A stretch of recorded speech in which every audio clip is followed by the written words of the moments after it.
ఏపీలో గత 52 రోజులుగా రివర్స్ డైరెక్షన్ లో పోతోందని విమర్శించారు మాజీ సీఎం జగన్. రాష్ట్రంలో హత్యలు, అత్యాచారాలు, ఆస్తుల ధ్వంసం, దాడులు జరుగుతున్నాయని, ప్రశ్నించే వారిని అణచివేసే ధోరణిలో ప్రభుత్వం పాలన సాగిస్తోందని విమర్శలు గుప్పించారు. ఎన్నికల్లో ఇచ్చిన హామీలను అమలు చేయాల్సి వస్తుందనే భయంతో చంద్రబాబు సర్కార్ రెగ్యులర్ బడ్జెట్ కూడా ప్రవేశపెట్టట్లేదంటూ ఎద్దేవా చేశారు. రాష్ట్రం ఆర్థికంగా ధ్వంసమైపోయిందని, గ్లోబల్స్ ప్రచారం చేస్తున్నారని, రాష్ట్రానికి 14 లక్షల కోట్లు అప్పులు ఉన్నట్టుగా తప్పుడు ప్రచారం చేస్తున్నారంటూ విమర్శించారు. దేశ చరిత్రలో 7 నెలల పాటు ఓటాన్ అకౌంట్ బడ్జెట్ పెట్టడం ఎక్కడా జరగలేదన్నారు జగన్.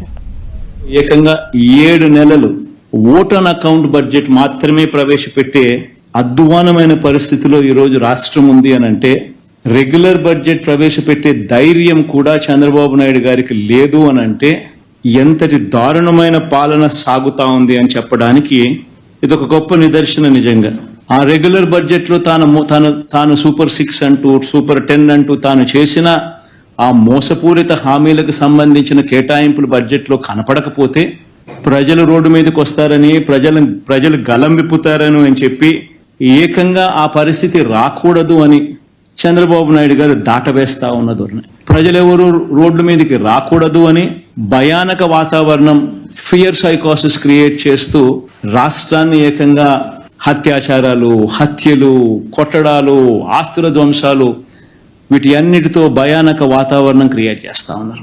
హామీలను అమలు చేయాలి అని చెప్పి ప్రజలందరూ కూడా అడుగుతా ఉన్నారు. అడగడం మొదలు పెట్టేసరికి చంద్రబాబు నాయుడు గారికి మళ్ళీ ఈ 14 లక్షల కోట్లు తాను చెప్పింది గట్టిగా ముందుకు తీసుకొని పోవాల్సిన అవసరం ఉంది అని చెప్పి గ్లోబల్స్ ప్రచారంలో భాగంగా మళ్ళా అడుగులు వేగంగా ముందుకు వేశాడు. కానీ వాస్తవం చెప్పాలంటే అక్కడ 14 లక్షల కోట్లు ఉందా అసలు? ఫస్ట్ అప్పు లేనిది ఉన్నట్టుగా తను ఎట చెప్పగలుగుతాడు? ఇప్పుడు ముఖ్యమంత్రి అయిన తర్వాత బడ్జెట్ డాక్యుమెంట్స్ లో ఇవన్నీ చూపించక తప్పదు. కాబట్టి చూపించలేని పరిస్థితి వచ్చేసరికి చంద్రబాబు నాయుడు గారు పడరాని పాటలోనే పడతా ఉన్నాడు. బటన్ నొక్కితే ఆన్లైన్ లో కనపడతాయి నీ డాక్యుమెంట్, నీకేం కావాలన్నా డాక్యుమెంట్స్, మిగతాది కదా దేవుడు ఎరుగు.